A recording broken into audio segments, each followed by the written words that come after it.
এখন থেকে ব্লগটা শুরু করছি। আজকে সকালে রান্নাটা সেরে নিয়েছি, কারণ হচ্ছে আজকে একটু বেরোবো, ব্যাংকেও যাবো। করেছি কি তোমাদেরকে দেখাচ্ছি। দেখো, আলু ভুজিয়া, পেঁয়াজ টিয়াজ দিয়ে ভেজেছি, আর এর মধ্যে একটু ইয়েও দিয়েছি, মানে ডিমও দিয়েছি।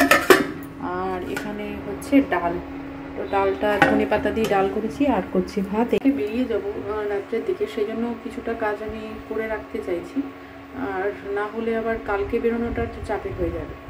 তো চলো, এখন ওয়েদার ঠিকইও আছে, ঠান্ডাটা কিন্তু ভালোই দিয়েছে, তবে রোদ্দুর আছে।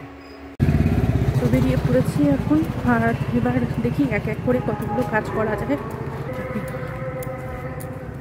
এদিকে রাস্তাটা মোটামুটি ফাঁকাই থাকে, আর অন্যদিকে যে রাস্তাটা আছে সেটা বেশ ভিড়। তো চলো দেখি কতটা কি হয়। ব্যাগ নিয়ে নিয়েছি, আসার পথে ভাবছি একটু আলু টালু নিয়ে আসবো, অল্প আছে আলু। চলো, আমি যখনই বেরোই একটু লিখে নিয়ে বেরোবার চেষ্টা করি, তাহলে কি হয়, মাথায় থেকে যায়। অনেকেরই হয়তো এই অভ্যাসটা আছে, আবার অনেক সময় মনে হয় আর লিখবো না, মাথায় থাকবে। অল্প কিছু হলে মাথায় থেকে যায়, কিন্তু সংখ্যাটা যদি একটু বেশি হয় মাথা থেকে বেরিয়ে যায়। তো যাই হোক, আজকে লিখে নিয়েছিলাম। আমার যেটুকু যা দরকার ছিল, বিশেষ করে ঝাঁটার অবস্থা খুব খারাপ ছিল, মানে ঘর ঝাড় দেওয়ার ঝাঁটা ইত্যাদি অনেক কিছু নিয়ে টোটোতে বসলাম। আর বাদিকে দেখো এই চিড়ে ভাজার দোকানটা, এই দোকানটার চিড়ে ভাজা বলো, বাদাম ভাজা বলো, প্রত্যেকটা জিনিস এত সুন্দর। ওরা ওখানে বসেই ভাজে, একটা বিরাট বড় কালো কড়াইতে। একদিন যদি সম্ভব হয় অবশ্যই আমরা ভিডিওতে শেয়ার করব। টোটোতে করে রওনা দিচ্ছি এবার বাড়ির উদ্দেশ্যে। আর আশপাশে তোমরা দেখতেই পাচ্ছ কিছু অনেক দোকান আছে। সব থেকে বড় যে ব্যাপারটা সেটা হচ্ছে কাঁথিতে একটা জিনিস খুব কমন, একই টাইপের দোকান পরপর সাজানো আছে। যেমন ধরো বইয়ের দোকান, সোয়েটারের দোকান, জামা কাপড়ের দোকান ইত্যাদি। ছুটি হয়ে গেছে অলরেডি, তাই কালকের থেকে ছুটি হয়েছে। আমাদের ছুটি হবে না, স্যাটারডে থেকে ছুটি হবে।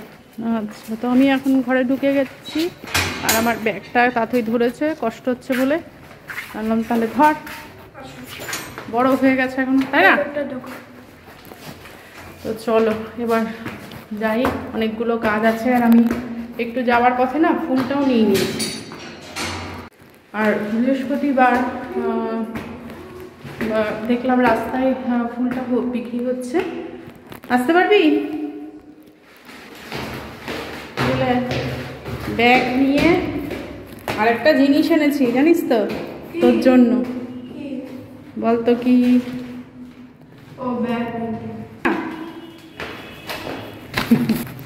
তো চলো, ঘরে এসে বসিয়ে দিলাম ভাত। আর রান্না তো বললামই সকালে কি রান্না করেছি তোমাদেরকে। আর এখানে দেখো আজকে নিয়ে এসেছি কয়েকটা জিনিস যেগুলো ছিল না ঘরে। এই যে সাবান নিয়ে আসলাম, এগুলো বাসন মাজার সাবান, ন্যাপথলিন। এই ন্যাপথলিনগুলো বেশ ভালো বললো উজালার। আমি বেঙ্গল পেট্রোলিয়ামে এরকম একটা ন্যাপথলিন পাওয়া যায়, সেরকম জাতীয় নিয়ে আসতাম। ফ্ল্যাশম্যাটিক, এটা বেশ ভালো, কোমোটে দেওয়ার জন্য। নিয়ে এসেছি চা। আর এই একটা জিনিস দেখো, এটা কিন্তু রুম ফ্রেশনারই, কিন্তু এটা রুম ফ্রেশনারগুলো যেমন কোয়ান্টিটি অনেকটা থাকে বা দামও বেশি হয়, কিন্তু এইগুলো কিন্তু খারাপ না। 120 টাকা নিল। এটা একটা লেভেন্ডার স্প্রে আছে, ইচ্ছা করলে এই স্প্রেটা চেঞ্জ করে লেমন বা তোমরা অন্য কোনো, যেমন মশার তেল ইউজ করা যায় তেমন। হয়তো থাকলাম না কয়টা দিন, ঘরের মধ্যে একটা গন্ধ লাগছে, এটা এসে একটু স্প্রে করে দিলে ঘরের সাময়িক ইয়েটা কেটে যাবে। তারপর তো জানলা দরজা খোলা ইত্যাদি থাকবেই। হ্যাঁ, তো খারাপ না। এটা এরম করে এই জায়গাটা এরম মানে প্রেস করলে স্প্রে হয়ে যাবে, এখান দিয়ে স্প্রেটা হবে, এই জায়গাটা দিয়ে স্প্রেটা হবে। তো এই একটা জিনিস আনলাম একটু এই কন্ডিশনার লরিয়েলের, আর এই যে ম্যাগি। আর এটা তো বুঝতেই পারছো, র্যাকেট এনেছি একটা, কারণ তাঁতইরও একটু খেলা হবে শীতের সময়টায়। এগুলো একটু খেললে বেশ ভালোও লাগে শীতের টাইমে, কারণ গরমের সময় না র্যাকেট খেলে সেই মজাটা আসে না, কারণ রোদ্দুরের মধ্যে। আর এই যে তার ফুল। বোরোলিন নিয়েছি একটা ছোট, আর এই বোরোলিনগুলো কিন্তু 10 টাকা, মানে পকেট ফ্রেন্ডলি, এগুলো বেশ ভালো।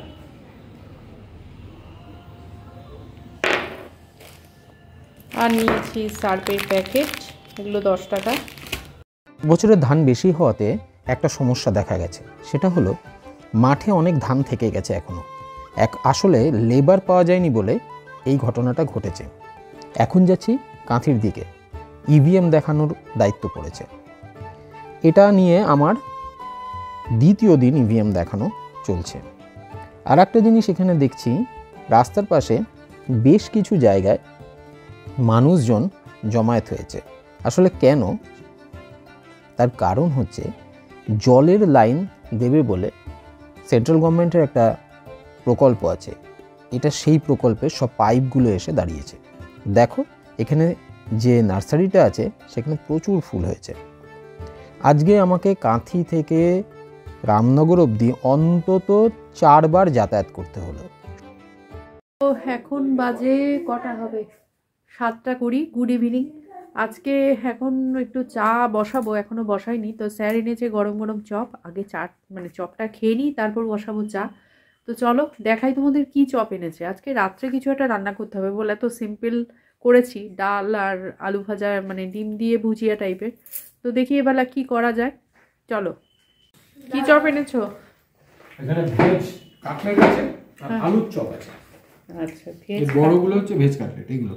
আচ্ছা, আর ভিতরেরটা হচ্ছে আলুর চপ। আলুর চপ। আর তোমাদের তো আগেও ব্লগে বলেছি আমাদের এখানে চপ খুব ভালো হয়, তাই না বলো? মেদিনীপুরের চপ বিখ্যাত। সে তোমরা শুনেছো নিশ্চয়ই, পশ্চিম মেদিনীপুরে পাঁশকুড়ার চপ, তাই তো? ওটাও খুব ভালো হয়, বিভিন্ন মেলায় পাঁশকুড়ার চপ। আর তাতেই পেয়ে গেছে চপ, ব্যাস খেয়ে নাও।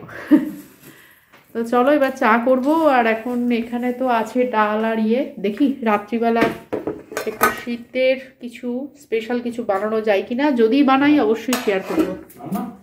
শীতকালে কষা বা দই মাংস ইত্যাদি হলে কিন্তু বেশ ভালো লাগে, বিশেষ করে রাতের দিকটা। তবে রাতের দিকে লুচি বা পরোটা খাওয়াটা একটা রিস্কের ব্যাপার আছে, কারণ অনেকের গ্যাস অম্বলের প্রবলেম, তার মধ্যে যে বলছে মানে আমারই প্রবলেম হয়। তবুও 1-2 দিন একটু অনিয়ম হয় যেতে পারে, কি বলো? তো আজকে রাত্রে হয়েছে ডিম কষা। প্রথমে ভেবেছিলাম একটু চিকেন করব, কিন্তু আর রিস্কটা নিলাম না। তো এখন তাতেই বসে পড়েছে খেতে। আর আমি ভাজছি লুচি, আর স্যার ভেজেছে, তাই তো? আর এই দেখো এখানে কিছুটা আছে, আমি এখানে বেড়েছি। ডিম কষাটা এরকম থালাতেই নিয়েছি। রংটা তো বেশ ভালো হয়েছে, বুঝতেই পারছো। এবার লুচি দিয়ে খাওয়ার। এই যে লুচি ভাজা হয়েছে, একটা লুচি একটু করা হয়েছে। তো চলো ব্লগটা শেষের দিকে। স্যার এন্ড করো। যদি ব্লগটা ভালো লাগে তাহলে লাইক, শেয়ার, কমেন্টস আর সাবস্ক্রাইব করতে ভুলো না। আর একটু শেয়ার করে দিও। আজকের মতো এখানেই শেষ করছি। কালকে একটা নতুন ব্লগ নিয়ে আবার উপস্থিত হবো। Good night. চলো, গুড নাইট।